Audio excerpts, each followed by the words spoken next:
Terrence Gangsta William, aka OG Diggity. I'm hanging out with the big homie, Hankin TV. Make sure y'all subscribe, support the brother. He's out here doing big things. So, y'all see me freaking out here, enjoying life. Wah. I want y'all to stop the violence, say no drugs, let's get these guns out. I'm out, baby. Gotta go. This is a certified hood classic. I used to be in my feelings, then I turned up and got a spot. I can't say how much I made in that bitch, I just know it was a lot. I don't care no more if she love me for real, long as she love my knot. They say, you hitting them with too much drip. I know I got a mop. I put my flow in the microwave, I know I got to blow, now it's hot. I was way too far ahead of my time, I had to slow down and stop. Before I pull up to the honeycomb, I got to go around the block. Looking at blind spots for any nigga think he on the low trying to plot. Go ahead. Y'all make sure y'all go subscribe to Hankin TV, man. You feel what I'm saying? That's my boy. He put dope content over there.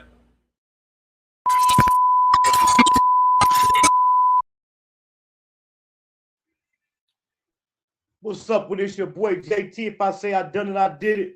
I want to thank God for tuning in to Hankin TV tonight. I got a funk legend in the house. A man who this is one of the men who's down with the funk movement. As far as the sound that started in Dayton, Ohio, and everybody hip too. I got my man Tim Abrams in the house. If you can, man, can you go ahead and introduce yourself? Yes, sir. Tim Abrams, come from the ZAPP camp. New Horizon was my group. Glad to be a part of this conversation. You already Let's know. do this. So for the people who aren't familiar, man, tell everybody where you from. I'm actually originally from Muncie, Indiana. Moved to Dayton when I was 10. So I've been here most of my life. And, was actually a hooper first. And then, worked on that guitar and my musical talent till I ended up getting a record deal with ZAPP, produced by Roger Troutman. New Horizon, produced by Roger Troutman and Billy Beck from the Ohio Players. So, right. That's where I'm at now. So you come from Indiana. We already know that Jackson come from. So how did you get into music growing up, man? Say that again? I say, so how did you get into music growing up? Well, my dad's brother played guitar, and my mom's brother played drums. So I was taught drums first, and then my dad's brother taught me guitar. So when I moved to Dayton, me and Roger the Dodger, who played drums with Fazo and M2 May and a lot of other groups, and we were battling on drums, and I ended up moving from Highview area called Joy Apartments back in the day to Westwood in Dayton, and met my boy Mark Thomas, who was one of the helped me create the group New Horizon. So we battled with drums, and then I watched a program back in the day called Don Kirshner's Rock Concert, and I seen the guitar player acknowledge the females in front of the stage, and I was like, give me a guitar, and Mark's father was like, somebody got to do something else to start a band. So when I saw that, I was like, Ma, give me a guitar, because I want to be a front man. So that's how I ended up, front man, singing, leading, background vocals, and doing choreography and playing guitars. Right. So you come up in your group was produced by your group New Horizons was produced by Roger Troutman. So how did you get in contact and link up with them? Well, Marshall Jones from the Ohio Players, he took on to us when we was a local band called Soul Explosion. So he took a liking to us, and was starting, basically coercing to train us, and letting us practice at their rehearsal hall that they had in Dayton on Fairview, which is called Ohio Players Way now. And a show came up in Youngstown, Ohio, that the opening act didn't show up. So Marshall Jones, bass player of the Players, called Larry Troutman and Roger and told him, I got a local band that could come in and open the show. And they let us open the show. And we lit the stage up like we were the Jackson 5. And ZAPP and the organization signed us a year later. Right.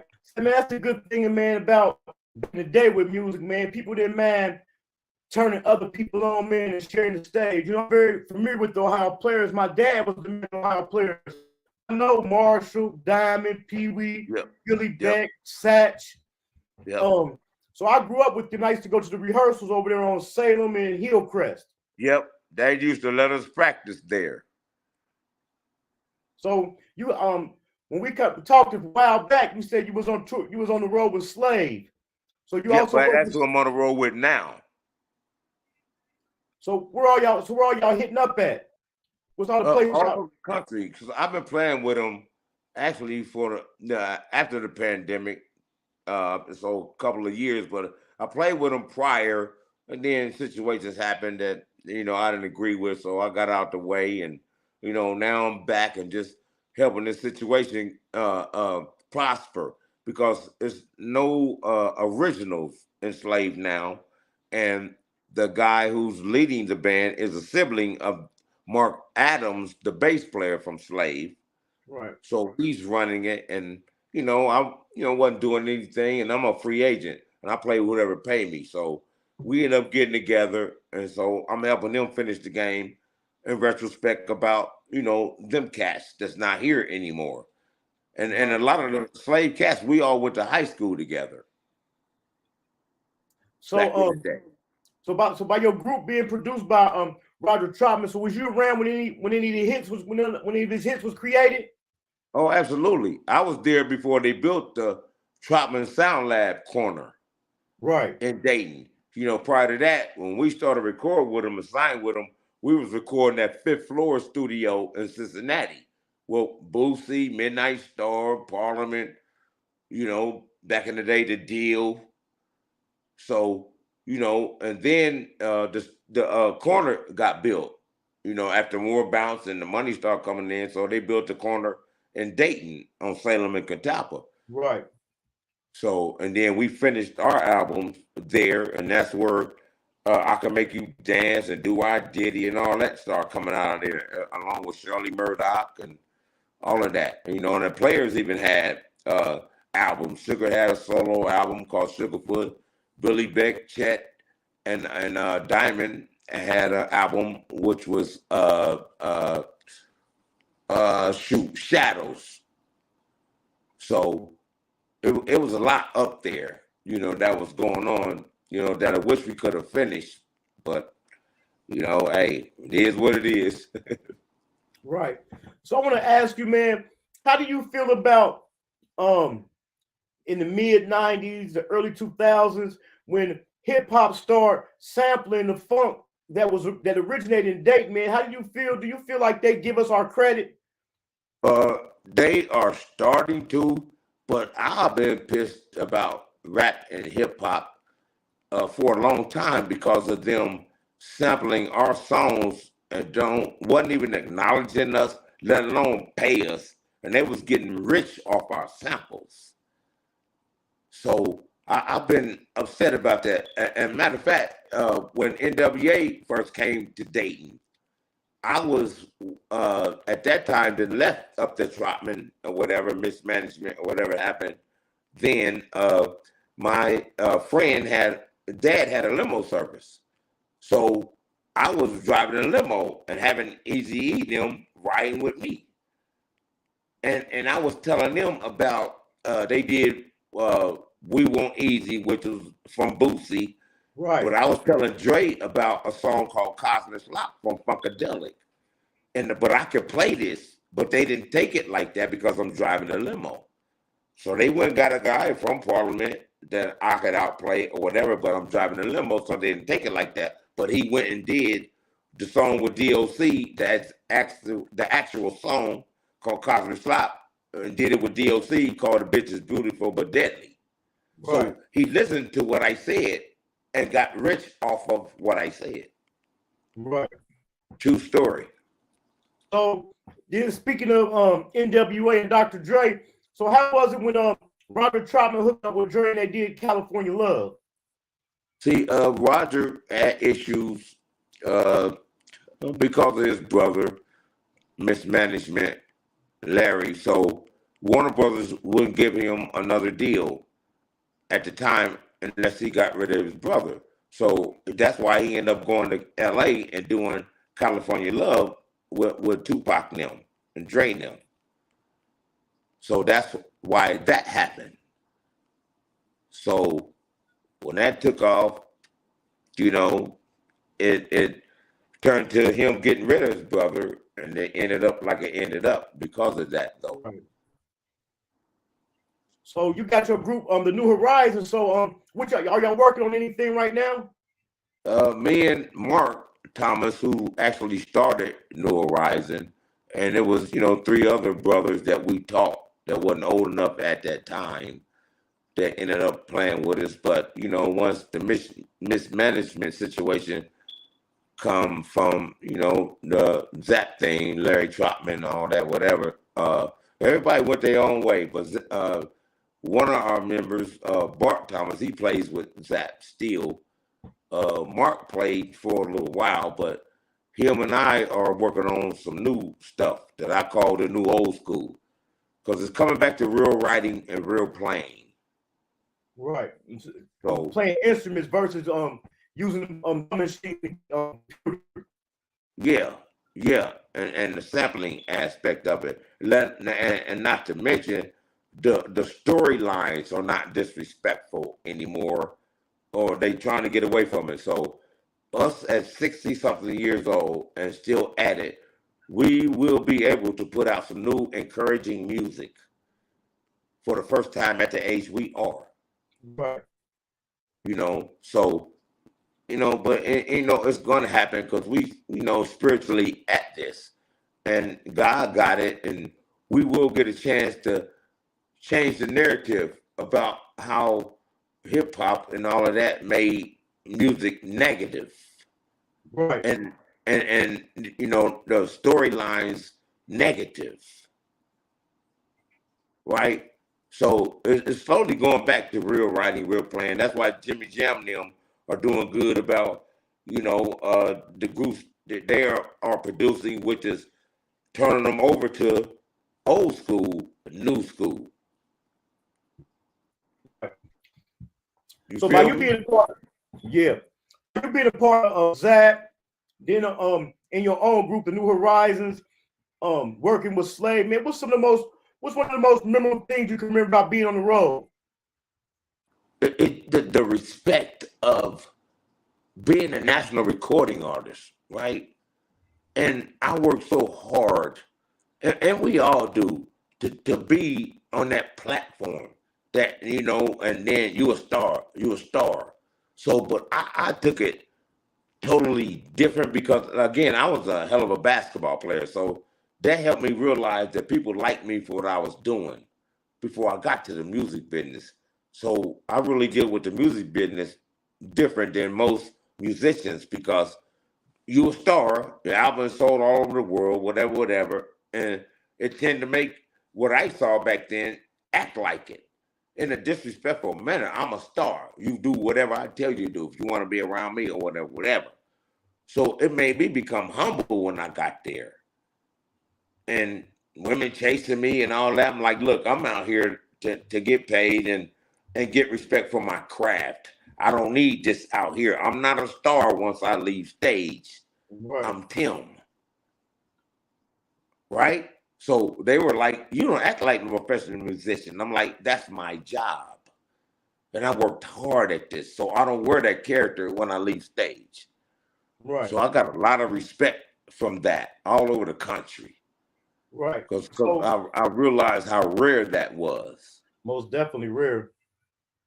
Yep, and just being humble about it. But I couldn't blame the cats that were acting like that, because once we get that, is you a star. And it's true, right? And have the ability to wear it and be arrogant and all of that. Because it's a once in a million type of situation. Right. Right. You know, but my mindset was how hard I worked at it was my total blessing. Because I worked at it so hard is why I got it. So I didn't take it like most musicians back in the day. Like, you better talk to me because I'm a star. I'm on albums all over the world. You know? Right. I just didn't. Yep, I didn't take it like that. In every autograph sessions we had, I'm going, hey, y'all, what's up? Whatever. My other band members over there standing there with they, like I'm a star, right? So they were asking me, what's wrong with your band members? Oh, they on this star stuff. I'm cool. Right.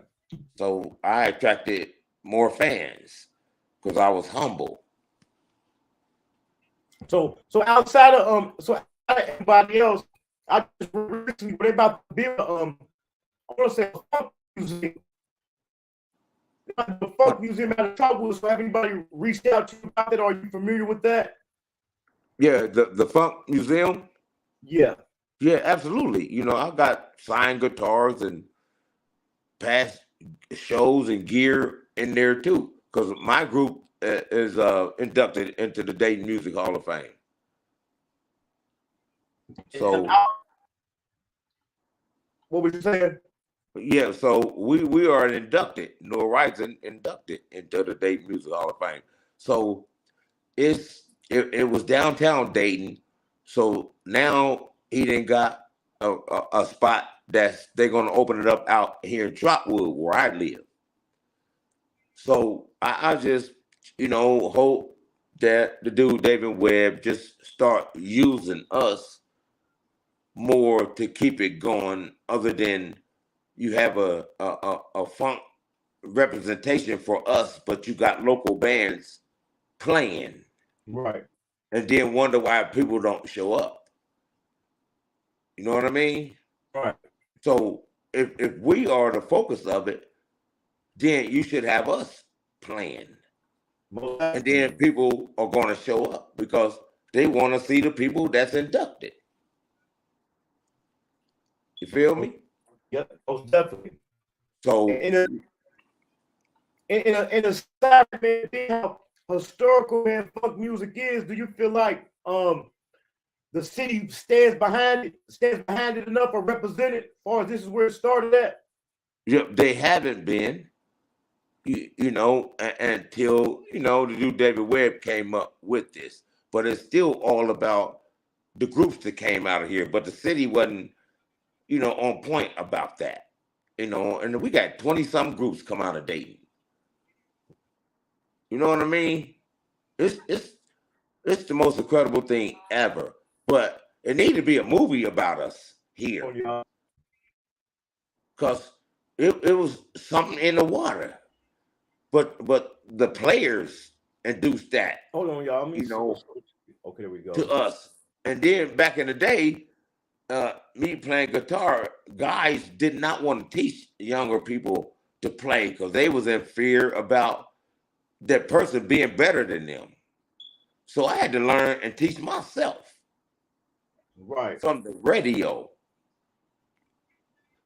So I was so clever about it. Songs I wanted to learn, I learned the beginning of the song in the morning, know when they're going to play the song again in the afternoon, learn, the first verse and the bridge, and then later on in the evening when they play the song, I learned the ending.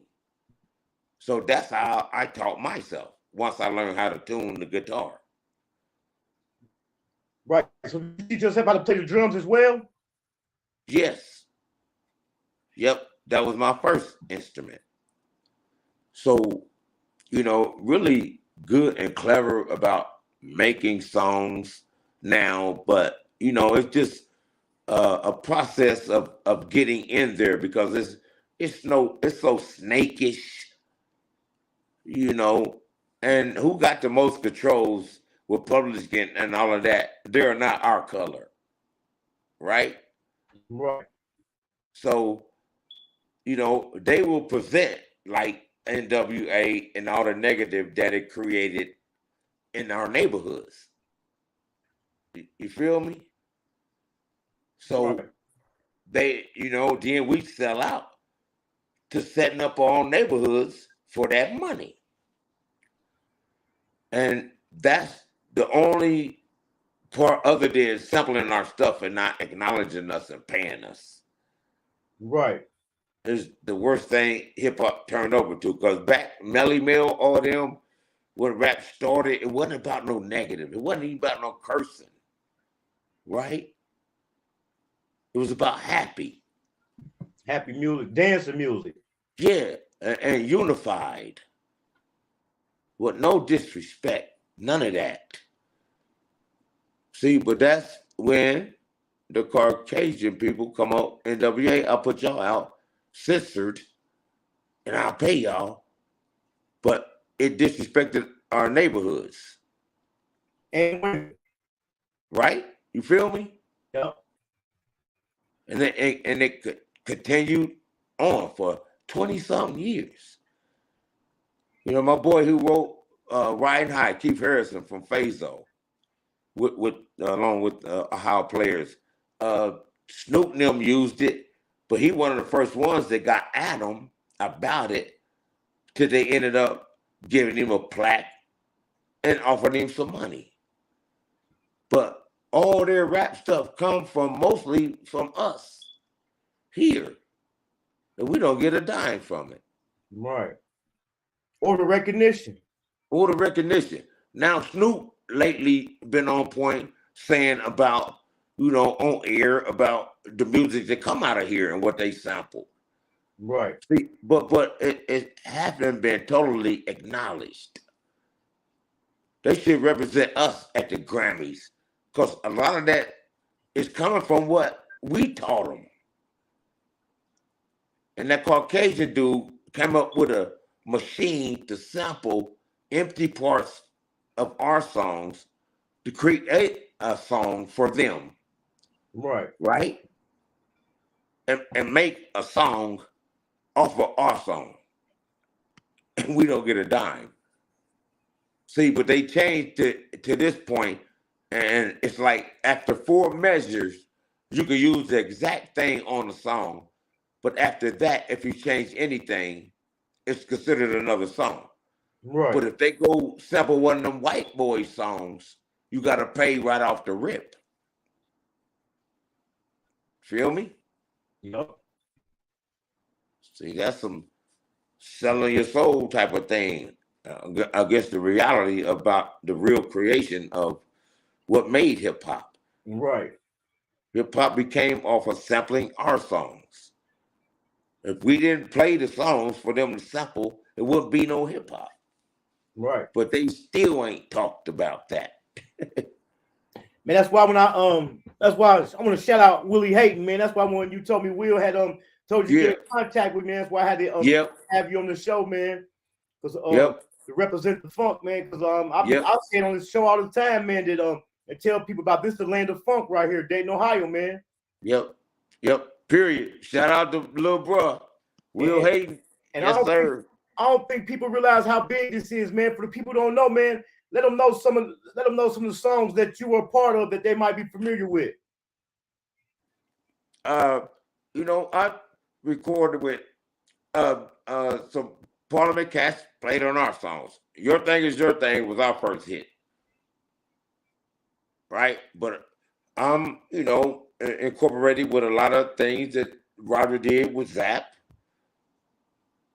And, you know, right now I done recorded with Keith Harrison for Fazo, doing things, but a collaboration with a whole lot of people, because again, I'm a free agent.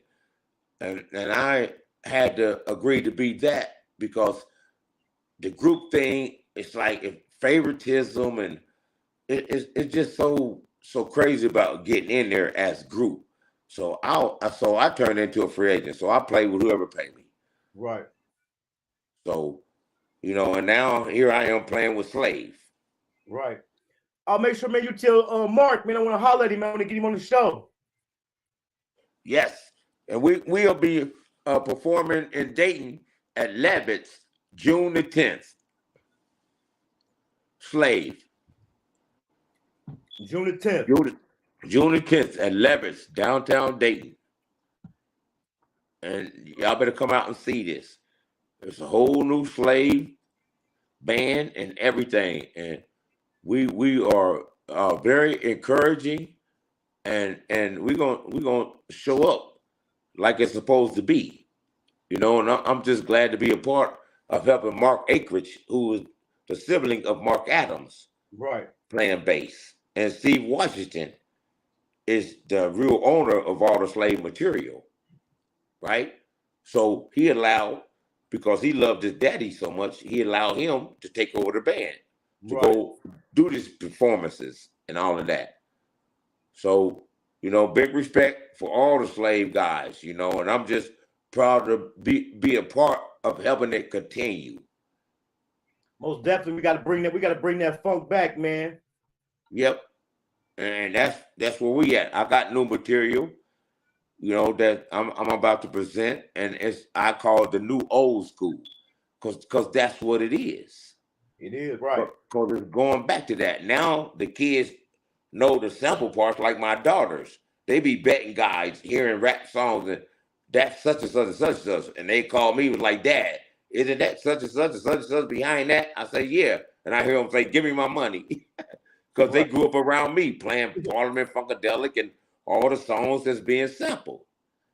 Right. So now we out there old school, because how rap then became so negative, they don't even have rap shows anymore.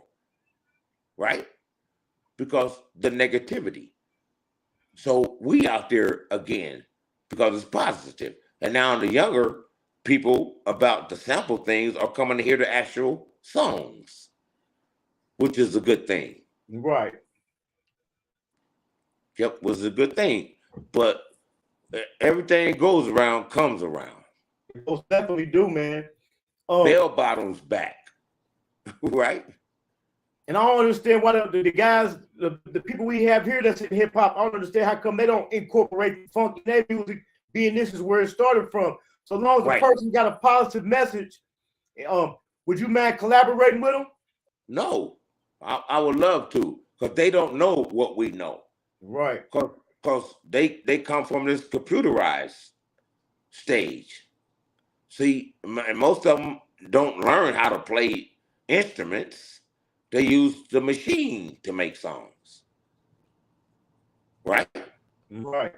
So, and I teach.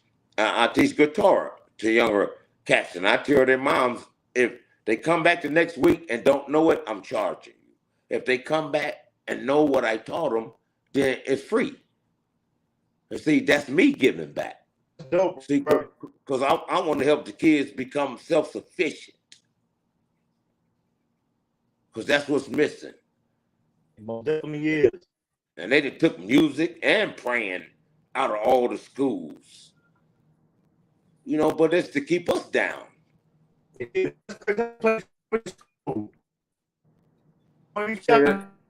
No more. It's crazy. Yes, it is. But it's all about keeping us unfocused and keeping our kids from being self-sufficient. You feel me? Right. And all the rappers teach is how to get it, but not how to have it. And the balance of what it takes. Feel me? And got kids and struggling family members, but y'all buy more cars and jewelry to taking care of your people. Right? Most definitely. Dr. Dre, all them billionaires, they can help. One of them can help every neighborhood. Kanye West can help every black neighborhood. If it's just washers and dryers, right? And schools. But it's like y'all not spending y'all money. Y'all investing y'all money because you can write it off on taxes. Right? So it's not like you giving it to us. Right. Because you can write it off on taxes. See, but So by Dayton, by us being still so rooted in the music, man, what's some advice, man, you would give some of these artists out here, man? Share back into the hood. Share back into the hood. Share back into the hood. There should be no homeless in our area with all the athletes, and from basketball to football to music. There shouldn't be no struggling black areas. Because all they got to do is share back. They win, and they go out there with them Caucasian people and live like them and forget about where they come from. Right. And that's terrible, but I'm being real. And they need to hear this, though, because you got to give to get, and you got to care to win, or it's not going to last, right? Because God and respect for one another has no price on it. You feel me? Right. And if you want to be longevity of winning, care and share. And Father God will bless you to continue to win.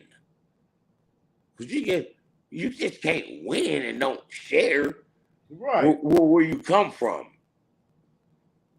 Right? So we would be the use of winning, right? You gotta share, you gotta give back. Yeah. You just, if you want to continue being blessed, you got to give back. You got to, you definitely do. See, and I tell kids, anything you do in excess, you're going to get good at it, even if it's wrong. Wrong create greater penalties. Right create dollars. So don't be a follower, be a leader. Right. And then always stay humble. Gotta stay humble, man. Gotta stay humble. Again, you got to give to get, and you got to care to win. Right. And then besides bad management, man, what's some of the pitfalls in music you've experienced, man? Bad contracts. See, because they give it to us based on what they know we're hungry to have, right? Right. So we're going to take it because we want to do albums. So we're going to take that butt thing because we want to be there. But then we find out later the contracts are not what they consist of or they invited us to. But then they say, you should have read the fine print, right? And you should have got a lawyer. We don't know nothing about that. See, so that's need to be taught more than getting there. See, Jay-Z and them, that's what they need to teach.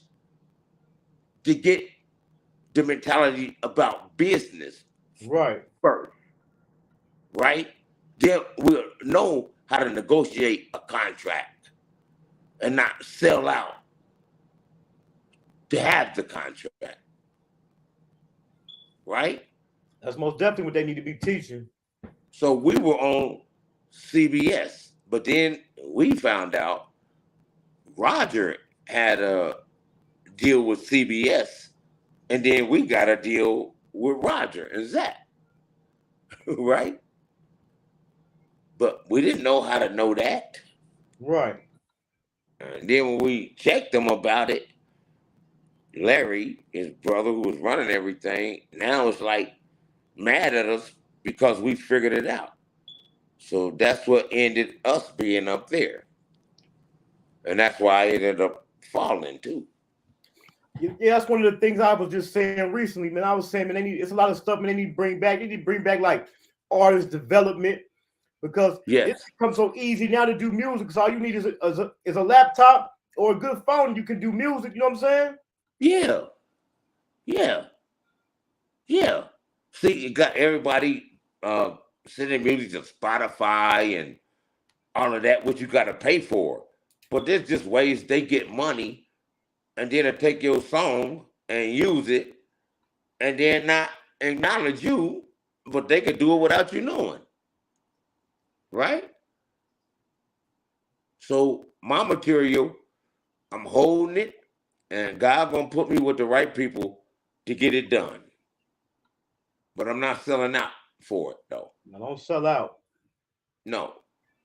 Because ain't none of them hip-hops could play or do where we come from, this land of funk of Dayton. They can't do it. So I'm one of the last of the Mohegans that, you know, I play bass too. I'm a groovalistic creator, but I'm gonna show them I'll be 65 Monday. Happy And birthday, people tell man. me I don't look like it, but I don't feel like it. But I stay in attack mode, and me and my boy Mark Thomas, we are gonna be available to bring back the new old school, right, and give them something else to sample if it ever come back, right? We definitely Because without, will be looking for it. oh yeah, it's coming. Yep, my boy Mark Thomas, he got material called Pleasure More. Mine will be called Timmy A, but it'll be the new old school. Right. So for the people out there listening, man, tell us some the dates y'all got. You're gonna be in Dayton in June. What's some other places you're gonna be coming up? Well, the season has ended, and it'll start back up probably the end of March. So calls will start coming in then, right? Because it'll be the new season of touring. So then all the calls will come in, right? So start next month, all the calls will start coming in, because it's the downtime right now. You know, it's the end of the season. So Right. March, April, the season start again. So all the calls and all of that will start coming in. Yep, but it's a new slave going on, and man, it's going down. It's going down. So being on the road, man, for so long, what are some of the things that have changed from back then to now? We really had to bring our own instruments and amps and all of that. So now they got what they call a back line. So now everywhere we go, they got the amps and the keyboards and everything already there. So we only got to bring our guitars or our horns or whatever, because all the amps and everything is already there. So that's the difference from back in the day. We used to have to travel with all our amps and all our equipment and all of that. Right. So, and that's a great thing. So then you could get all these groups to play on one stage cheaper than they would have to pay, or we would have to pay to travel to play. So that back line is a great thing that it came up with. And then while it saves time. And then while being on tour, man, what's some more other old school groups you ran into on the road? I done played with all of them, from Cameo to O'Brien back in the day, M2 Lakeside, Barcades, Confunction, you know, but all of them. And now in the last 3-4 years, we all back out there together again. You feel me? But I done played with the best of everybody. And that's what's up. So if any of these people trying to get with you, man, for, like you said, guitar lessons or some collaborations or features, man, how can they reach you? Yep. Basically, see, because I have done that a lot, and then I allow people to bring people, and then when I get them, they're not good as people think they are, right? Because it takes some diligent, really being you, right? So when I allow them to bring them to me, then they find out how serious I am about it and what I know, then they're not worthy to do it. So right. I really stopped doing that because of that. Right. But not to say I don't want to help nobody though. But I can't help no one not worthy to be helped. And who not willing to help themselves. That's right. Because it starts there. It's about self-sufficiently. I diligently played to the point I become. Because I read guitar players wasn't playing and singing back in the day. So I started learning how to play and sing. And then I stuck out like a sore thumb. Right. Watching George Benson, Sugar from the Players. There wasn't many guitar players playing and singing. So I grabbed that. So when I got out there, I stuck out like a sore thumb. Because I'm playing and singing and doing choreography, lead and background, and not missing the beat. Bringing the Like, showmanship wow. back. Yeah, the total package, which was rare. Rogers used to tell me, you can't play these tracks. On our first album, he played the guitars. Tim, you can't play these tracks and sing that too. Watch. But I dreamed it first, and I worked on it. I mean, diligently. And I dreamed it. And then when I got up to Troutman, I was able to do it and apply it. And then I found out singing and playing guitar was 2 checks too. Right. But I'm looking at the advancement of the talent, the mindset though. That's running 3 tracks mentally at the same time. Lead background vocals, playing my guitar, and doing choreography with the other lead vocalists. And it flipped them out when I went out there. But this is how what the mindset is if you use it and you practice and apply it, right? But self-sufficiently though. Right. My mom kept telling me, Timmy, you can't be who you want to be. I was like, Ma, I don't believe that. And the more she said it, the more I played ball all night. And the more I grabbed the guitar when I got home and fell asleep with it. Because I played in the best players of the nation basketball with Magic Johnson, Danny Ainge and them when I come out of high school. I was that good at 5'8". But at my sophomore year of college, I got a record deal. Like when people tell us we can't do something the hardest. Huh? I said, it seems like when people tell us we can't do something, that's when we work the hardest. If you got your own self-sufficient attack mind. Right. Because everybody don't read it like that. Because most kids will take it and they'll be worse. Right? By hearing that from your parents to say you can't do it. That's wrong. So I tell my kids, you can do whatever you want to do. You can be whoever you want to be. Right. But that helped me because God blessed me for being who I am till I took it that way. Every time she said I couldn't, I'll practice till my fingers bled.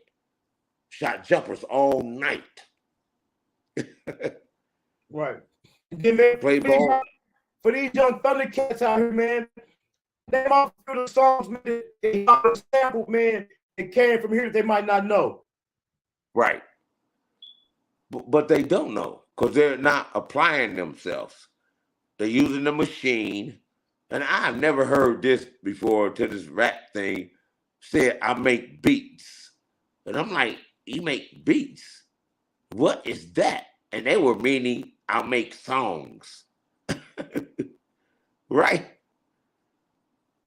I make beats. Okay, we make songs.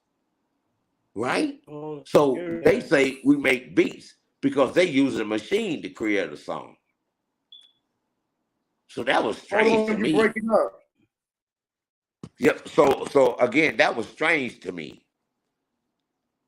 Because you make beats, but we make songs. It's different. Okay, no.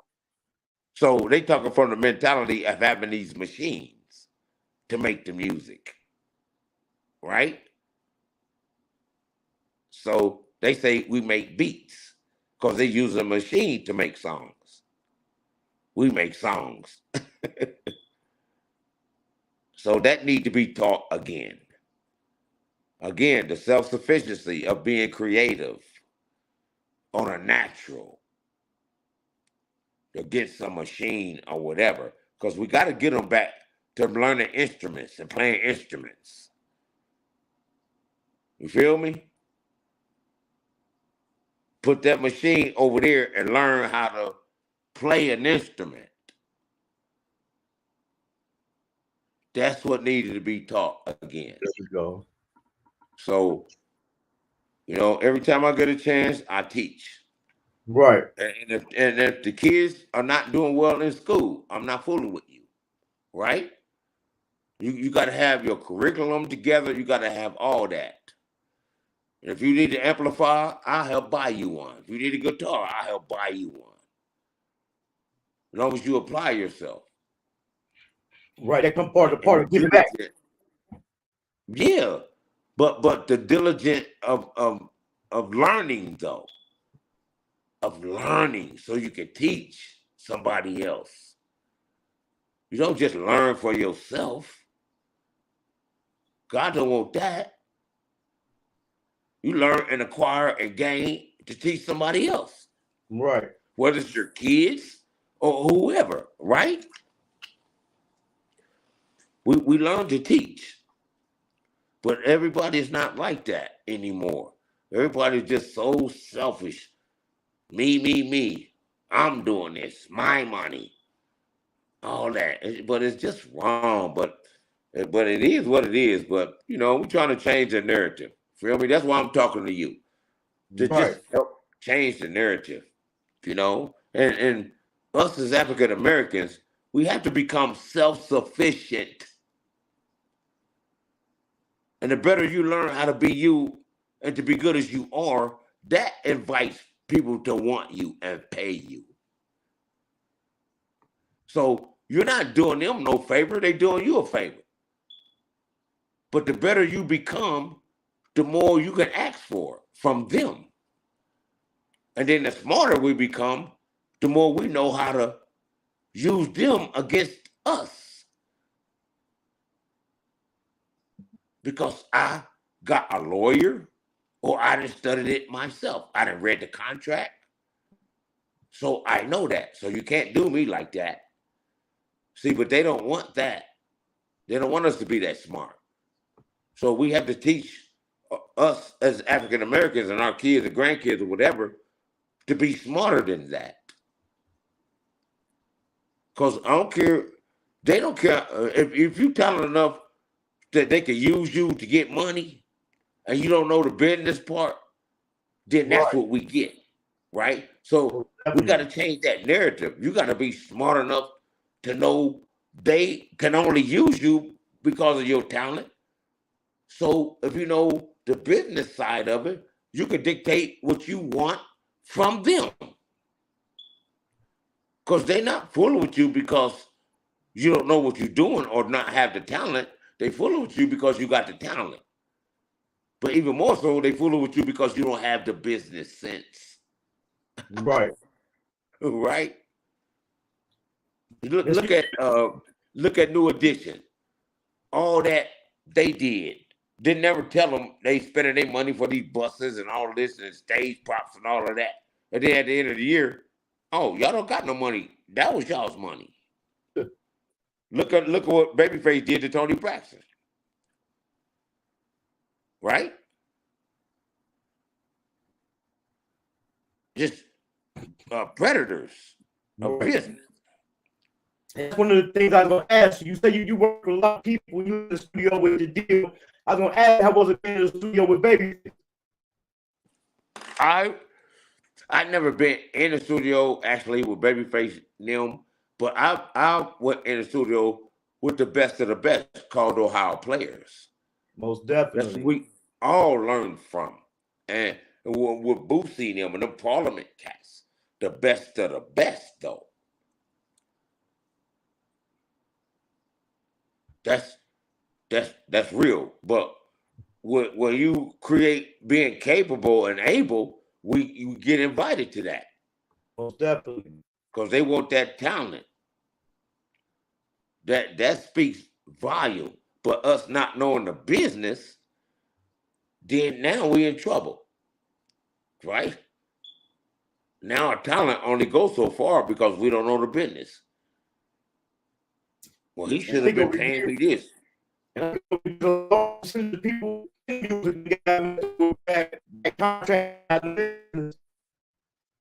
you break it up. I didn't hear that.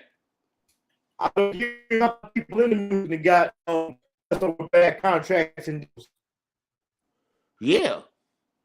But back in the day, all of us. From the deal to Fazo to us. Look what Prince did with Jimmy Jam them. He fired them for being late to a show or whatever and fired them. Jimmy and Terry went to LA and got on board, right? and started writing for SOS Band and all these groups before they got popular to deal with Janet Jackson. So they was like, okay, Prince, we don't need you either, right? And they become producers of the year. Feel me? And Prince fired them. And they went on See? great things. Yep. That's because of self-sufficiency, though. I believe in myself. Watch what I do, Prince. Right? And there you have it. Look for that new museum to open up out here in Trotwood. Because I really have a lot of great things going out there. They're gonna have a venue. They're gonna be doing concerts. They're also gonna be teaching music. So I'm definitely gonna keep my eye out for that. And then one more time, man, tell the people the Dayton June, y'all gonna be performing in Ohio. In Dayton. Say it again. Could tell us the date again, y'all gonna be performing in Dayton. Yep, June the 10th. We'll be at Levitt's, Slave. Okay, June come check 10th. it out, y'all. All right. And don't forget to tell Mark, man, he at me, man. Yes, sir. We're gonna blow their mind. One love. Appreciate you. All right, I'm gonna make sure I put your social media in the description of this YouTube video, man. I appreciate you for coming through, man. Yep. Appreciate the invitation. No, thanks. One love. Thanks, man. Peace. That was my guy, Tim Abrams, man. I told you, man, Dayton, man, we the land of the funk, man. There's been a lot of good music, man. Come up out of here, man. In Dayton, man, we rich in history, and we rich in music.